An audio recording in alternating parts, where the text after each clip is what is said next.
What's up, guys? Alpine Gremlin again here with some more World of Tanks. Today we're taking a look at the AMX 12t. These are just a couple games that I had yesterday out of the ELC. I'm actually finished with this tank. I'm out of it as well and into the 1375. Really enjoying the French autoloader line. They really suit my playstyle. So we're gonna get this first match started. Now the 12-ton is an interesting tank. It's not quite as fast as the ELC, and it has a camo rating that isn't as impressive. Even despite that, I do have a really good crew in this. It's from my Foch 155 that I'm going to be using throughout this line. But yeah, it's not quite as fast as the ELC. It's a much bigger target, so it's a lot more difficult to active scout in it, and as you can see, I have mine outfitted for passive scouting with a binocular telescope and camouflage net equipment equipped. I don't have camo on this tank because I didn't intend to be in it for very long, but I have been having some really nice games in it. It is a solid little scout, but it has a very limited ammo load. You can see I only have 18 rounds of armor piercing and 12 rounds of APCR for hard targets. But even still, because I'm a scout, even if I run out of ammo, I can still be of use to the team. So we're on Karelia, starting from the northern side, and obviously the first thing we're going to want to do is try and secure that hill. The M41 Walker Bulldog is likely going to get up this hill, but we need to get up there and contest it. We have a Type 61 with us. I do put a cheeky shot into that ISU as he drives down into the ditch there. Not exactly the best position for an ISU 152, but you can see the situation on this hill. And I'm going to stop this video at a couple points because what happens on this hill happens very quickly, and the situation changes very rapidly basically from okay to really bad to okay and to good again. So you can see right now the Type 61 is right there. You can also see, and he's on full health, the STA-1 on our team is coming up behind us. He took some big hits coming up this hill from the swamp side. So he is already, he's already basically one shot for that IS-3, and anything else is really going to be able to really put a hurting on him and possibly kill him if they get on him. And you can see that Bulldog, then pay attention because that Bulldog is going to be coming really quick. He doubled back behind the hill here. He's going around here, and he's going to come back up the slope. And so this is going to happen all very quickly. So you can see the IS-3 and the Type 6 and the T-69. The Type 61 takes a big hit, probably from the T-95 in the base. The IS-3 puts one into him as well. The STA-1 goes in a position to cover, but the Bulldog comes up over the ridge. I back up to get a shot into the Bulldog. Type puts a shot into him. STA puts a shot into him. I kill the Bulldog. However, I get hit by the IS-3. I am now one shot for basically anything on the enemy team. The T-69 you're going to see is actually firing high explosive, which against any other light, which against a light tank is actually very dangerous. So I fire, miss. You could see an already missing an armor piercing round right there. That was really close. Type 61 fires a high explosive round at me, and you can see now I'm just thinking, right now I'm thinking, okay, we've lost the hill. This Type is going to die. That ISU is right there. There's no way we're going to get out of here. So I need to get out of this. I need to get off this hill right now. And so my thought was, okay, I'm going to get off the hill. They can have it for now. I'm going to double back. I'm going to get into cover here. I'm going to lose the spot. And then I'm going to start trying to work the north a little bit. Maybe try to get some lights for anyone coming down because we have a bunch of tank destroyers on standby here. And that's going to really help us out. But first, I really need to get off this hill. So basically, this happens very quickly. You can see the Type 69, the T-69 comes over the ridge, and RNG smiles upon me. I take a random shot. I hit the wall, but I ammo rack the T-69 for 546 damage. Holy shit! Thank you, RNGesus. And so now the situation is 10 times better. Unfortunately, I'm reloading. That Type 61 looks like he's in a bit of a fix, but artillery whacks him for 816 damage, and the Type finishes him off. Holy shit. That was one of the more intense engagements I think I've ever had in this game. But alright, so now the ISU still has a beat on this Type 61. So I need to get him because I put one round into him. He makes him one shot for the Type, and we take him out. So the hill is now secure, and we've now got map control. And so I'm going to take this moment now, because we're not in any danger. We have a bunch of heavies stacked up on our side of the donut. I'm going to use this opportunity to get some sniping shots off on enemy tanks. I take a couple speculative shots on the 1390, and we're not going to know if they hit or not until the end. But you can see now the ISU 122S. Now I'm taking some really bad shots here. This gun is not the most accurate, and I don't have a really good ammo load here. I'm already down to my last magazine of regular armor-piercing rounds, and the game is barely, 5 minutes old. So rather than that, now I'm gonna tuck into this bush, being very careful not to knock down the trees to alert the enemy to my presence, because I intend to stay here for a while. I let my binos and my camo net deploy, and you can see I'm rewarded with a nice juicy spot on the enemy's T95, the guy that hit that Type 61 earlier. I designate him with the hope that artillery on our team is loaded. However, they are not. But I keep designating him anyway. I'm not sure how much longer I'm going to be able to keep this spot safely. But I end up knocking the tree down, but I figure, well, the T95 probably hasn't seen that anyway. He's moving to reinforce his southern flank. So I inch forward a little bit again, keep designating him, but I move. And I move to get shots on the Roomba. And I take a one shot and miss, lead him nice on the next one, take out the Roomba. That's a very dangerous Tier 8 TD out of the fight. And so I keep looking for this T95 again. I let my binos deploy again, and I go to take a shot on this VK, but you can see just as I do that, I light the artillery. So I decide, well, that's a much more important target than the enemy VK, and I start putting shots into him. Hit him twice, but I missed the kill shot, but he goes and decides to suicide like your typical scumbag anyway. Well, so there's enemy artillery out of the fight.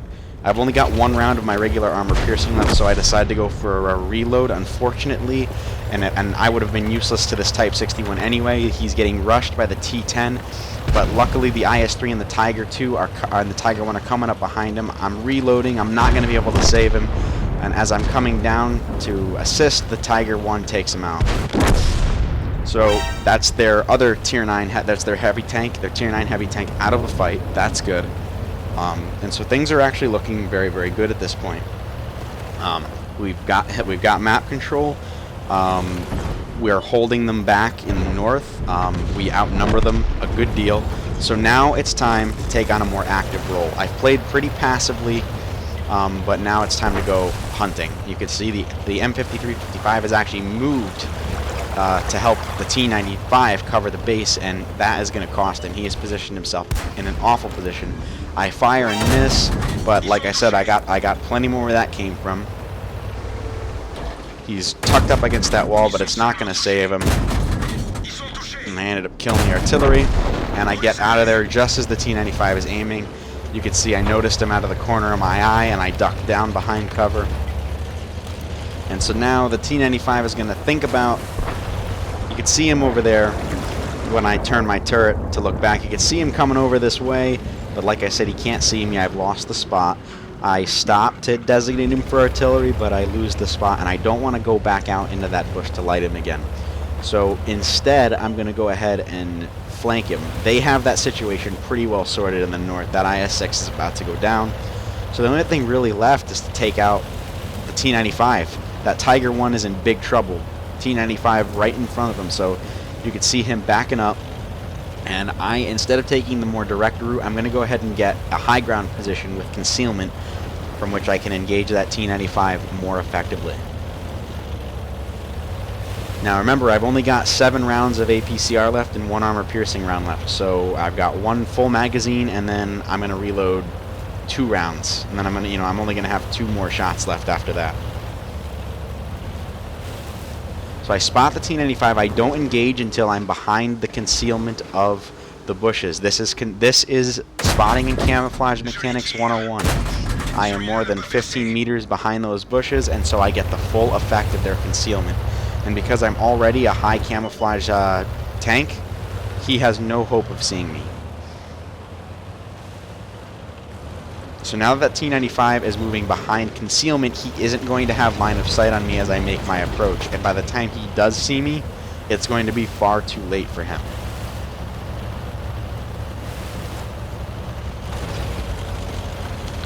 You can see I come up behind him, put a shot into his ass, and he knows. I mean, he knows that he knows that he's in trouble here, but he doesn't know that I have such low clip potential due to my low ammo count. So the most I can do now is get my 2 more shots on him while I reload. So now I'm reloading the last APCR round, and basically I might not be able to fire at this guy anymore, but I can still distract him for the rest of my team to show up. The Tiger 2 has just showed up on the corner there. I'm going to reload my last APCR round, and so now I'm putting my last regular armor-piercing round into the mag, into the drum. And I mean, and like I said, you know, I might not be able to shoot this guy, but I'm still distracting him and making him and protecting my team from him. But he eventually decides, all right, another tank has shown up. Now I need to get my frontal armor to those guys. Screw this scout. But I'm out of ammo now. Completely out of ammo, but the rest of my team is here. He kills the VK, but now, you know, there's really nothing this guy can do. And that's the victory.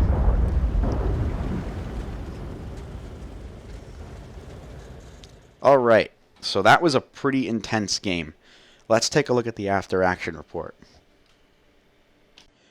Alright, so here is the after-action report. You can see that we fired 30 shots, which that's the capacity of the 12-ton. It's not very impressive, and so your ability to do damage is kind of limited in this tank due to the low ammo storage. We can see we only, of those 30 shots, we hit 24 and penetrated 20 for a total of 2,867 damage. 468 of that was done at long range. And one of those was an ammo rack, remember. So we wouldn't have done as much damage probably if it wasn't for that one ammo rack. And you could see that we received 1 hit, which was a penetration, and that was from the IS-3 on the hill. Other than that, we stayed pretty safe that round, which is kind of what you got to do in a light tank. And to be honest, like, this game wasn't really about spotting. This game was about being like more of an aggressive medium kind of vehicle, in all honesty. We played the game more of a medium than light, and the things that we did spot from the hill, like that T-95, you know, our artillery wasn't even loaded, so like we didn't really get much assistance damage, only 524. But we did damage 8 vehicles and destroyed 4. And only spotted 4, but I mean, I'm a rather aggressive player, so this kind of result was actually kind of to be expected. Alright, so for this game, we're here on Redshire, and I'm Batu'd up with my friend Batuze, Real Batuze, and Yeti 220. Batuze's in his Type 59, and Yeti is also in his 12-ton. And this game is a little bit friendlier of an environment. It's there are very few tier 8s. There's mostly tier 6s and 7s. So we are definitely going to be able to have a good impact on the outcome of this game. This tank, again, might be you know, one of the more unimpressive vehicles in the French light line, but it's certainly a potent autoloader. And so we are going to go ahead and take this little tank to the castle over on the 1-2 line, just to get some early spots off. Batuze and Yeti are going to the middle hill. The heavies are going to go to where they're supposed to go on the heavy corner, and we're just going to go ahead and pop on over here, see what we can't see. Now, I want you guys to notice how I approach this corner, right? So And this is kind of how the AMX series in general plays. Notice how we are kind of fighting backwards like this. Because of the rear mounted turret, this is going to allow me to expose less of my vehicle. And as a result, we're going to be able to,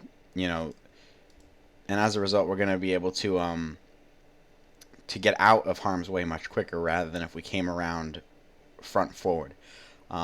It's a very good idea to do this with rear-mounted turrets, especially when you're just peeking corners, so that you give the enemy less to shoot at. So we're chilling out here, and we're just keeping an eye on that, and I'm adjusting my position even more so that even less of my tank is exposed. So now I'm just barely peeking around the corner. I can get the initial ambush shot because I'm already set up, and then I can go ahead and just slide right back into cover. T-34-100 coming around. The Rudy has been spotted by Batuzzi on the hill. See a T-54 Mod 1 has overcommitted. He's now tracked, but he burns his kit, but he's taken a lot of punishment. He's bit off way more than he can shoot here, and he gets rebalanced by artillery. Alright, so I see that. I come around the corner, see that Rudy looking this way. I opt not to, and again, see how I back around the corner like that to expose as little of my tank as possible. Bulldog, and I'm not able to get a shot at him because I get pushed out of the way by my lovely, lovely heavies. And now I'm just trying to get out of their way because they clearly don't give a shit about, where they're pushing me. But I noticed that this M6 now is being rather aggressive. He just got his tracks back up. He's coming in to chase after the 3485. Apparently doesn't realize that there's a half-loaded French autoloader in here with him. So I'm going to get another shot into him, and the 3485 is going to take him out. I go for a reload. I've only got one round in the drum. So I've expended 5 rounds. And luckily we have made good use of them. All of them have penetrated. And so now we're just going to keep working these guys on the hill, trying to see if I can spot that Roomba, the Rheinmetall Borsig Waffenträger that was still spotted on the hill. T-30, I get lit, not sure what it was, could have been the T-37, he is close enough. 3485 goes out, but he doesn't get shot, so I figure it's safe for me. Go ahead and eliminate that T-37.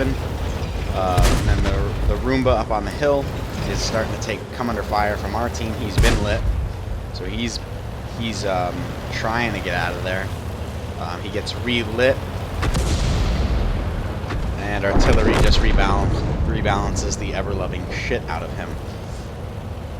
So now it's time to change positions. There's nothing more we can really do from the castle position. All of the enemies are concentrated around here on the K line towards their base. So the best firing position that we can use is definitely the hill, as all of the enemies have been pushed off of it.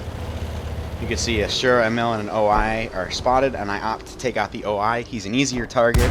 I have a better chance to hit at this range. Remember, this gun is not always the most accurate, so I opt to start melting the OI. Yeti's putting some fire on the Sure, a Mill over there, and there's my last round.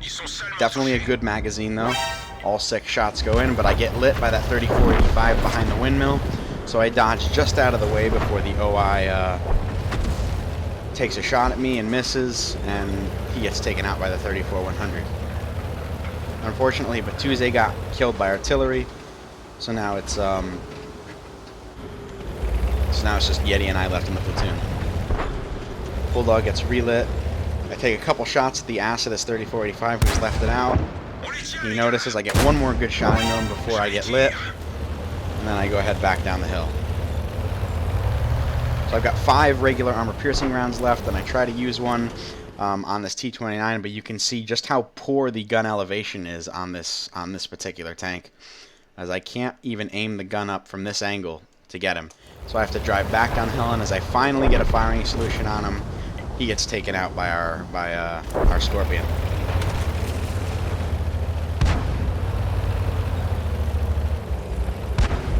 Yeti goes ahead and takes out that 3485.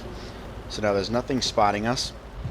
Now I really don't want to go for a reload right now. I still have 4 shots loaded. I don't want to start using my premium ammo because the APCR is expensive in this tank, so I opt to go for the targets that are probably the easiest to take on with the regular armor piercing. All of their tanks have likely not moved from the 1 and 2 lines down in the south, so I elect to go hunting artillery. The Bulldog gets lit up on the hill. I have not been spotted, however, thanks to the good training in my camouflage crew. We're able to just sit out here right in the open without getting spotted by the artillery until we fire. And I don't know where that shot goes, but I melt the SU-8. And I've got one more that I can put into the M40-43. Don't roll quite high enough to kill him, but it's all right. And because he's not in a position to do anything to me, so he's going to get taken out by our Scorpion. And now I finally bite the bullet and I load I go ahead and load my APCR magazine in there, because that's the only full mag I can load. Otherwise, I'd just be waiting 17 seconds to load one round. So I've got my premium rounds loaded, even though I really don't need them for these 2 tanks left on the enemy team.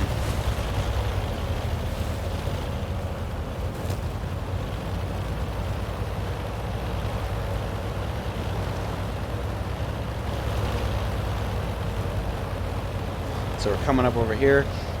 I doubt these guys have really moved very far from their last known position.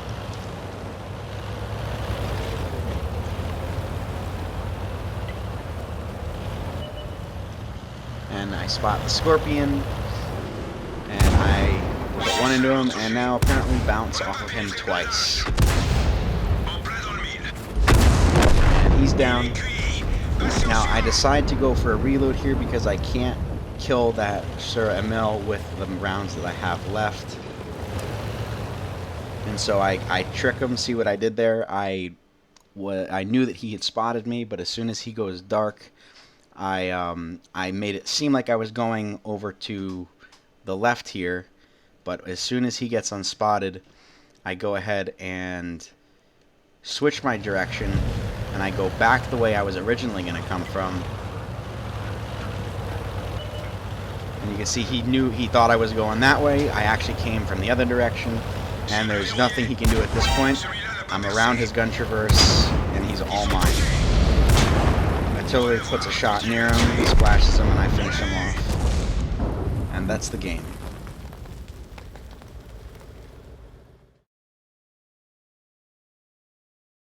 Alright guys, here's the after action report. You can see again, we managed to score pretty much the same amount of damage, 2,792.